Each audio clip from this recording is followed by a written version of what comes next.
আসসালামু আলাইকুম। প্রিয় দর্শক, অন্য মঞ্চের আলোচনায় আপনাদের সকলকে আমন্ত্রণ জানাচ্ছি। আজ আমাদের সঙ্গে আমন্ত্রিত অতিথি হিসেবে আছেন। ফের রাজ্যটাকে কি অশান্ত করার চেষ্টা হচ্ছে? কেন অহেতুক কিছু কিছু এমন নন ইস্যুকে ইস্যু করার চেষ্টা হচ্ছে যাতে বাংলায় আবার অশান্তি হবে? আমরা দেখছি প্রত্যেক শুক্রবার নতুন করে করে একটা ঝামেলা পাকানোর চেষ্টা হচ্ছে। সেই যে আজকে 2 মাস আগে বিজেপি সরকারে এলো, তারপর থেকেই দেখছি আমরা রাজাবাজারে গন্ডগোল, পার্ক সার্কাসে গন্ডগোল, একটা নতুন গন্ডগোল এখন পাকানোর চেষ্টা হচ্ছে। এবং কে পাকাচ্ছেন? পাকাচ্ছেন রাজ্যের একটি দলের নেতা, একজন বিধায়ক নওশাদ সিদ্দিকী, নাম করেই বলছে। মসজিদের যে ইস্যুটা একটা নন ইস্যুতে পরিণত হয়েছে, সেই যে সরকারে আসার পরেই শুভেন্দু অধিকারী বহু আগেই একটা নোটিফিকেশন দেওয়ার চেষ্টা করেছিলেন যে রাজ্যে মানুষ যখন ঘুমিয়ে থাকে তখন জোরে জোরে সকালবেলায় চিৎকার দিয়ে আজান দেওয়ার তো কোনো দরকার নেই। আপনারা যারা আজান দিতে চান তারা সময় জানেন, নিজের বাড়িতে আজান দেবেন, মসজিদে গিয়ে আজান দেবেন, সমস্যার কিছু নেই। কিন্তু মাইক বাজিয়ে সবার ঘুম ভাঙানো, যারা ওই ধর্মে বিশ্বাস করে না বা যারা ওই ধর্মের মানুষ নন, তাদেরকেও সকালবেলা আপনি ঘুম ভাঙিয়ে দেবেন, 5বার আপনি তাদেরকে ডিস্টার্ব করবেন, এর তো কোনো মানে হয় না। মমতা বন্দ্যোপাধ্যায়ের আমল থেকে দীর্ঘদিন ধরে এই ম্যাল প্র্যাকটিসটা চলছিল। দিনে 5বার চিৎকার করে মসজিদ থেকে সবাইকে তিতিবিরক্ত করা। শুভেন্দুবাবু ক্ষমতায় আসার পরে বিজেপি যেখানে যেখানে আছে সেখানে প্রত্যেক ধর্মের মানুষের কথা ভাবে, এখানেও ভেবেছে। হিন্দুদের কথা ভাবা কি অন্যায়? খ্রিস্টানদের কথা ভাবা কি অন্যায়? স্পষ্টভাবে যে নির্দেশিকা আছে সেটা দেওয়া হয়েছে, দূষণ নিয়ন্ত্রণ সংক্রান্ত নির্দেশিকা আছে, মাইক কত ডেসিবেলে বাজানো যাবে কি যাবে না, সারা ভারতবর্ষে এরকম নিয়ম কানুন আছে। তারপর নতুন করে এই অশান্তি পাকাবার উদ্দেশ্যটা কি আমরা জানতে চাই। নওশাদ সিদ্দিকী এই নন ইস্যুটাকে একটা ইস্যু করে রাজ্যে কি ঝামেলা পাকাতে চাইছেন, আবার মনে করিয়ে দিতে চাইছেন? দেখুন, ধর্মীয় কোনো বিষয় বা ধর্মীয় কোনো কিছু দীর্ঘদিন ধরে চলে আসছে, সেটা আইনি হতে পারে, বেআইনি হতে পারে, সেটা প্রথাগত হতে পারে বা প্রথাগত নাও হতে পারে। দীর্ঘদিন ধরে যদি চলে আসে কোনো একটা জিনিস, সেটা যখন শুরু বা বন্ধ হয় তখন কিন্তু সেই নির্দিষ্ট ধর্ম সম্প্রদায়ের মানুষের উপরে তার এফেক্ট পড়ে। আজান দেওয়া ইসলামের অঙ্গ, কিন্তু মাইকে আজান দিতে হবে এটা কিন্তু কোথাও লেখা নেই, কোরআন হাদিস কোথাও লেখা নেই। বা যেই সময় ইসলাম ধর্ম এসেছিল সেই সময় এইসব মাইক টাইক ছিল না। বা আজকে আমরা যবে থেকে মাইক দেখতে পাচ্ছি তবে থেকেই এই জিনিসটা নতুন করে অ্যাড হয়েছে। এর সঙ্গে ধর্মীয় কোনো রীতিনীতি নেই, কিন্তু প্রথাগতভাবে দীর্ঘদিন ধরে চলে আসছিল। স্বাভাবিকভাবে এটা যখন এখন বন্ধ হয়েছে, মুসলমানদের মনে হবে তাদের ধর্মের উপরে আঘাত অনেক কিছু মনে হবে। কিন্তু তাদের এটাও মনে রাখতে হবে যে এই ভারতবর্ষের ভূমিতে শুধু মুসলমানরা বাস করে না, এখানে তারা কিন্তু মাইনরিটি, সংখ্যালঘু, তারা সংখ্যায় কম। সংখ্যায় কম মানুষ সংখ্যায় বেশি মানুষদের কি এইভাবে প্রত্যেক দিন বিরক্ত করতে পারেন? এই প্রশ্নটাও তো উঠবে। আজকে দীর্ঘদিন ধরে এই প্রথাটা চলে আসছিল। কেন চলে আসছিল? কারণ এই দেশে কংগ্রেসের শাসন ছিল, এই দেশে তৃণমূলের শাসন ছিল, এই দেশে সিপিএম এর শাসন ছিল, যারা তাদেরকে ভোট ব্যাংক হিসেবে মনে করত এবং জামাই আদর করে রাখতো। তাদের দীর্ঘদিন থেকে চলে আসা ন্যায় অন্যায় সবটাকে তারা ধৃতরাষ্ট্রের মতন চোখ বন্ধ করে সহ্য করত। আমরা সহ্য করেছি। কিন্তু এখন কি দীর্ঘদিন ধরে যদি খারাপ কোনো কিছু চলে আসে, আমি একটাই প্রশ্ন করতে চাই, এখন হিন্দু ধর্মেও তো অনেক খারাপ জিনিস চলে আসছিল। হিন্দু ধর্মের সমাজ যারা সংস্কার করেছেন তারা সেই সমস্ত জিনিসগুলোকে বাতিল করেছেন, নিজেরাই সংস্কার করেছেন। তার জন্য আইন তৈরি করতে হয়নি। ছোটবেলায় বিয়ে দেওয়াটাও এই মুহূর্তে দাঁড়িয়ে মানুষের মনে হতে পারে এটা একটা সামাজিক কুরীতি, সেটাকে বন্ধ করা হয়েছে। সতী প্রথা ছিল হিন্দু ধর্মে, সেটা অবশ্য ধর্মীয় অঙ্গ নয়, প্রথাগতভাবে চলে আসছিল, সেটাকে বন্ধ করা হয়েছে। কিন্তু আপনাদের ধর্মে যদি কোনো কিছু খারাপ, কোনো কিছু কুরীতি থাকে, আমি ধর্মে খারাপ আছে বলবো না, আমি প্রথাগতভাবে বলছি, আবারও বলছি যে আজান দেওয়াটা, এই মাইকে করে আজান দেওয়াটা কোনোভাবেই ইসলামের অঙ্গ নয় বা ধর্মীয় অঙ্গ নয়, এটা প্রথাগতভাবে চলে আসছে। ইসলামে আজান কোথা থেকে শুরু হলো? আবু বকর প্রথম যে আজানটা দিয়েছিলেন ওটা কি মাইকে করে দিয়েছিলেন? যারা আমার থেকেও ভালো ইসলাম ধর্ম সম্পর্কে জানেন তারা তো এটা ভালোভাবে বলতে পারবেন। তিনি তো নিজের খালি গলায় জোরে আওয়াজ করে আজান দিয়েছিলেন। তাহলে আজকে বদল হলো কেন? বা কোরআন হাদিসে কোথাও কি লেখা আছে মাইকে করে দিতে হবে? আপনারা তো এই মাইকেই নাচ গান এইসব হয় তার বিরোধিতা করেন। তাহলে আজানের ক্ষেত্রে মাইকের ব্যবহারের কারণটা কি? দুরকম নিয়ম তো হতে পারে না। আজকে সেই কারণেই যেহেতু মানুষের অসুবিধা হয়, আপনারা জানেন যে বহু বছর আগে মুম্বাইয়ে একজন শিল্পী আছেন, তিনি এর প্রতিবাদ করেছিলেন। তারপর তাকে কতটা সহ্য করতে হয়েছিল, তাকে বলিউড থেকে কার্যত ব্যান করে দেওয়া হয়েছে। সোনু নিগমের কথা আমি বলছি, তার বাড়ির পাশেই মসজিদ, সোনু নিগম সকালে ঘুমোতে পারেন না। একজন শিল্পী এমনিতেই হয়তো অনেক রাতে ঘুমোতে চান, ভোরবেলা 4টের সময় চিৎকার শুরু হয় তার কানে, তিনি ঘুমোতে পারেন না। এরকম মসজিদের পাশে যারা বাস করেন সকলেই জানেন কি অসুবিধাটা না তাদের হয়। অথচ নওশাদ সিদ্দিকী এই বিষয়টাকে কেন্দ্র করে হাঙ্গামা করতে চাইছেন। রাজ্যের ডিজিকে তিনি একটা চিঠি পাঠিয়েছেন, সেখানে কারণ জানতে চেয়েছেন এবং সেখানে কার্যত তিনি ঘুরিয়ে ফিরিয়ে অভিযোগ করছেন যে পুলিশ নাকি এই মাইক খুলে নেওয়ার নাম করে ডিস্টারবেন্স করছে, মুসলমানদের ডিস্টার্ব করছে, ভয় দেখাচ্ছে। এরকম নওশাদ সিদ্দিকীর অভিযোগ। আমি তার ফেসবুক প্রোফাইলেও দেখিয়ে দিতে পারি। নওশাদ সিদ্দিকীর যদি আমরা ফেসবুক প্রোফাইলে যাই তাহলে আমরা দেখতে পাবো তিনি সেই চিঠিটা আপলোড করেছেন এবং এই বিষয়টাকে তিনি একটা রাজনৈতিক বিষয়ের দিকেও কিন্তু নিয়ে যেতে চাইছেন। তিনি সরাসরি আপনাকে বলে রাখি যে নওশাদ সিদ্দিকী এই মামলা করার জন্য সেই বিকাশ রঞ্জন ভট্টাচার্যকে বেছে নিয়েছেন। বিকাশ রঞ্জন ভট্টাচার্যকে তিনি কেন বেছে নিয়েছেন আপনারা জানেন। বিকাশ রঞ্জন ভট্টাচার্য এমনিতেই হিন্দু ধর্মের লোকেদের পছন্দ করেন না, হিন্দু ধর্মকে পছন্দ করেন না, হিন্দু ধর্মের বিরুদ্ধে বিষাদগার করেন। শুধুমাত্র তাই নয়, তিনি সোহরাওয়ার্দীর সমর্থক, তিনি দেশবিরোধী প্রত্যেকটা এলিমেন্টের সমর্থক। বিভিন্ন সময় আপনারা দেখেছেন বিকাশ রঞ্জন ভট্টাচার্যকে বিতর্কিত মন্তব্য করতে, তাকেই বেছে নিয়েছেন নওশাদ সিদ্দিকী। হ্যাঁ, বিকাশ রঞ্জন বাবু আবার তৃণমূলের ব্যাপারে খুব তিনি সহমর্মী। আপনারা জানেন যে দেবরাজের মামলাটা তিনি লড়ছেন। বিকাশ রঞ্জন ভট্টাচার্য নিজেকে স্বচ্ছ ভাবমূর্তির ব্যক্তি বলেন। তিনি বলেন তিনি স্বচ্ছ ভাবমূর্তির মানুষের পাশে আছেন, তিনি মেহনতি মানুষের পাশে আছেন। আমাকে বলবেন দেবরাজ চক্রবর্তী কোন গোছের মেহনতি মানুষ? হ্যাঁ, এটা ঠিক। আমিও মনে করি যে ভারতবর্ষে প্রত্যেকটা অভিযুক্তের আইনি সহায়তা পাওয়ার অধিকার রয়েছে, কিন্তু এই প্রশ্নটা কি উঠবে না? যারা রাজনীতি করেন, রাজনীতি করার সঙ্গে সঙ্গে যারা আইনের পেশাতেও আছেন, তারা ওই রাজনৈতিক যে তাদের রংটা রয়েছে, আইনের পেশায় যখন থাকবেন তখন সেটাকে তারা কি কনসিডার করবেন কি করবেন না, এই প্রশ্নটা আমার রয়েছে। কপিল সিব্বলরা যখন তৃণমূলের দুর্নীতির মামলাগুলো লড়েন, দুর্নীতির পক্ষে সওয়াল করেন, তখন রাজনীতিবিদ কপিল সিব্বল ধরবো নাকি আইনজীবী ধরবো? আমি ধরে নিতে পারি তিনি আইনজীবী হিসেবে লড়ছেন, কিন্তু তার রাজনৈতিক সত্তাকে তিনি কি একেবারে বিকিয়ে দিতে পারেন? আজকে বিজেপির মামলাগুলো কেন লড়েন না কপিল সিব্বলরা, বিকাশ রঞ্জন ভট্টাচার্যরা? বিজেপির মামলাগুলো তারা লড়বেন না, তারা তাদের মামলা লড়বেন যারা ইন্ডি জোটের সদস্য। তার মানে তারা তাদের পুরোপুরি রাজনৈতিক সত্তাকে বাদ দিয়ে দিতে পারেন না, রাজনৈতিক সত্তাকে তারা সঙ্গী করেই মামলাটা লড়েন। ফলে এই ন্যাকামিগুলো তো কোনো মানে হয় না। আমি আপনাকে সরাসরি নওশাদ সিদ্দিকীর অডিওটা শোনাই। নওশাদ সিদ্দিকী এদিন কি বলেছেন।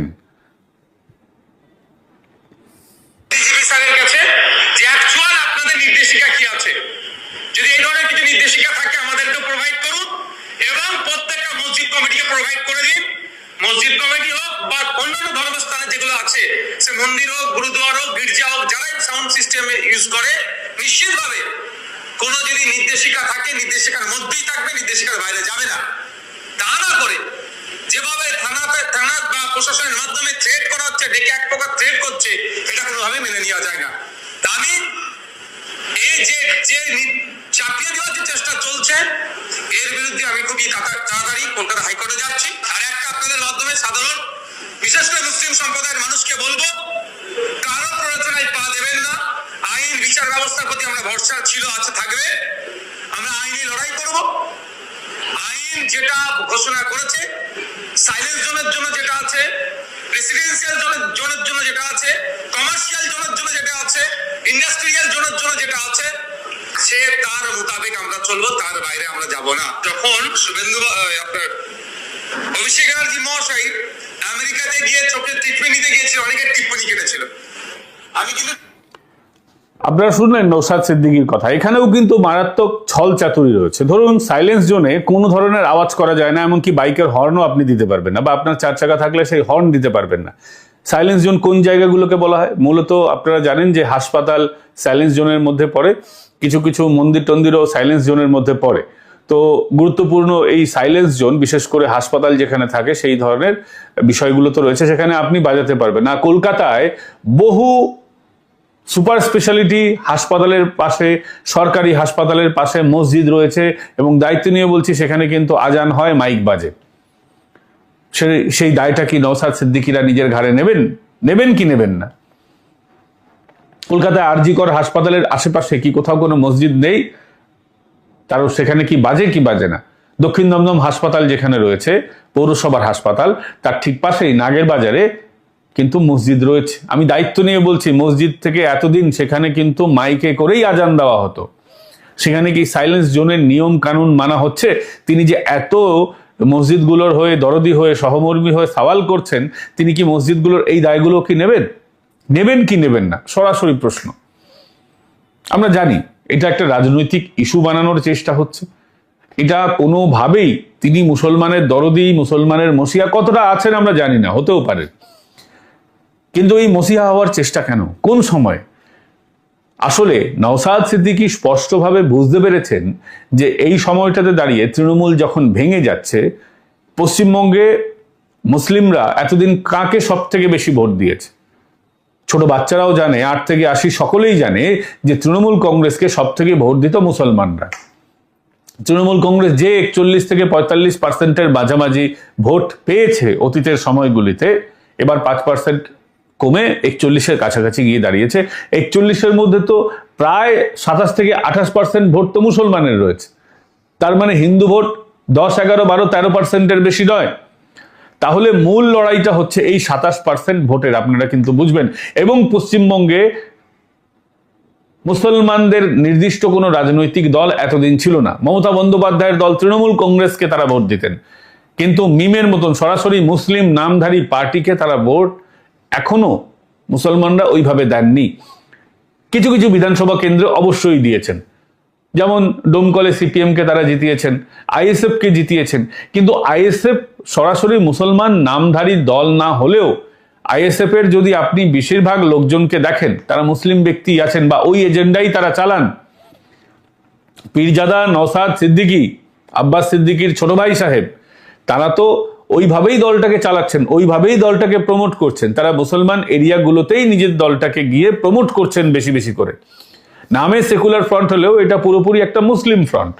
আইএমএফ নাম হওয়া উচিত ছিল, ইন্ডিয়ান মুসলিম ফ্রন্ট, বা সরাসরি কোনো কি বলবো রাজনৈতিক আছিলা না করে যেইভাবে মিম নিজেদেরকে মুসলিমদের দরদি দল বলে করে। ভারতবর্ষে রাজনৈতিক দল পেতে গেলে কোনো নির্দিষ্ট ধর্মের দল হলে চলে না, তাকে হলফনামায় দিতে হয়। তারা সেকুলার ভাবে সমাজের প্রত্যেকটা শ্রেণীর জন্য কাজ করবে, কিন্তু করার পরেও এই মুসলিম লীগ বা মিম বা আইএসএফ তারা মুসলমানদের জন্যই হয়ে কাজ করে, এটা একেবারে আমরা সকলেই জানি।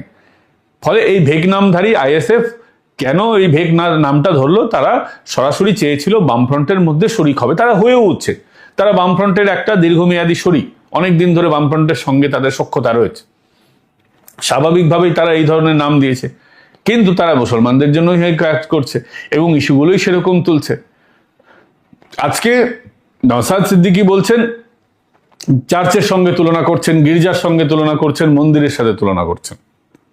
বহু মন্দিরে মাইক বাজে, এটাও সত্যি কথা, জোরেই বাজে, হয়তো কোনো মিথ্যে কথা নয়। বা হিন্দুদের অনেক ধর্মীয় অনুষ্ঠানে যেভাবে জোরালোভাবে মাইক বাজানো হয় সেটারও আমরা প্রতিবাদ করছি।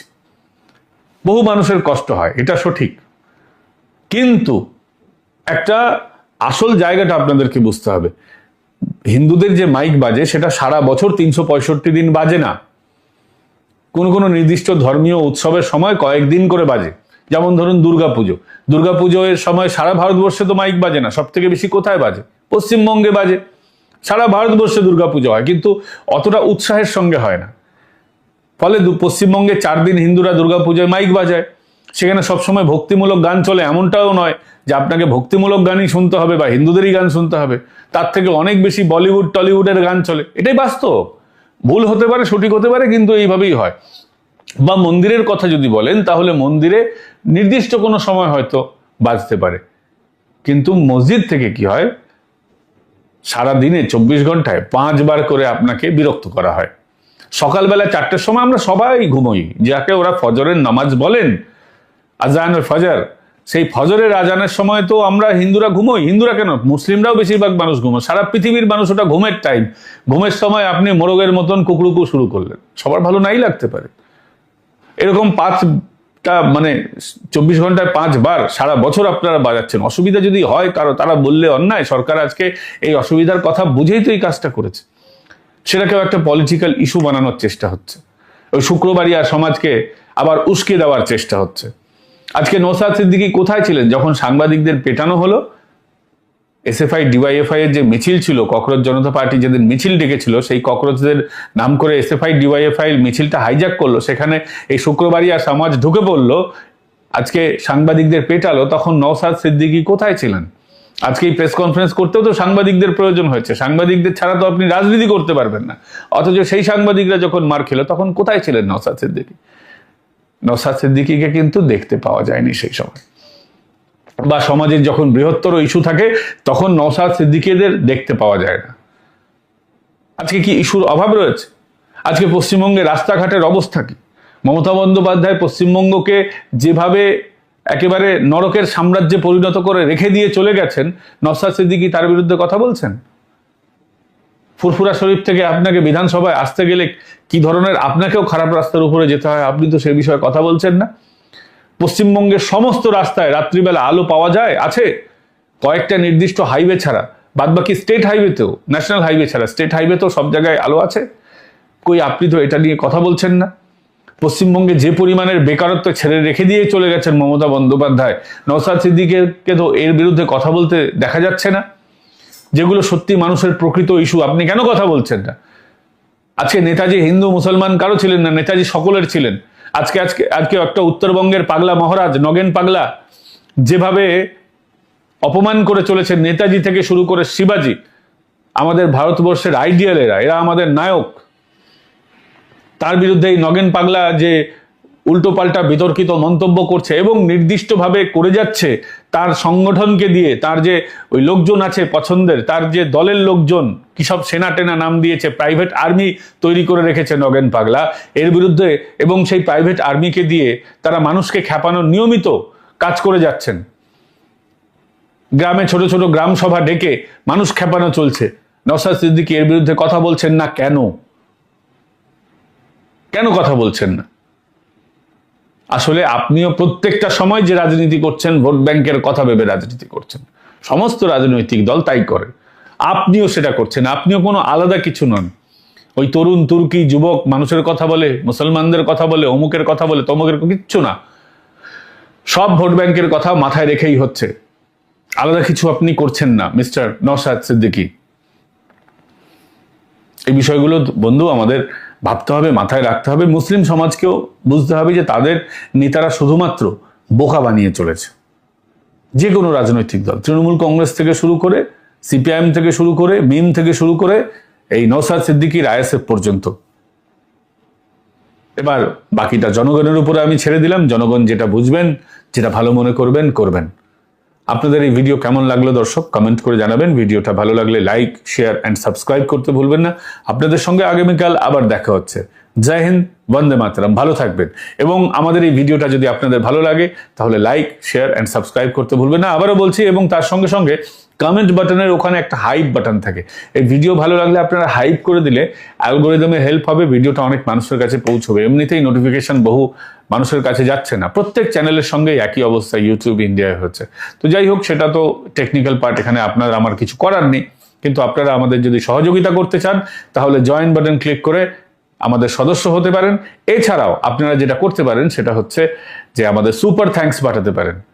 সুপার থ্যাঙ্কস পাঠালে আপনাদের দেওয়া অর্থ সাহায্য আমরা ভালো কাজেই ব্যবহার করব বা করে থাকি। নমস্কার।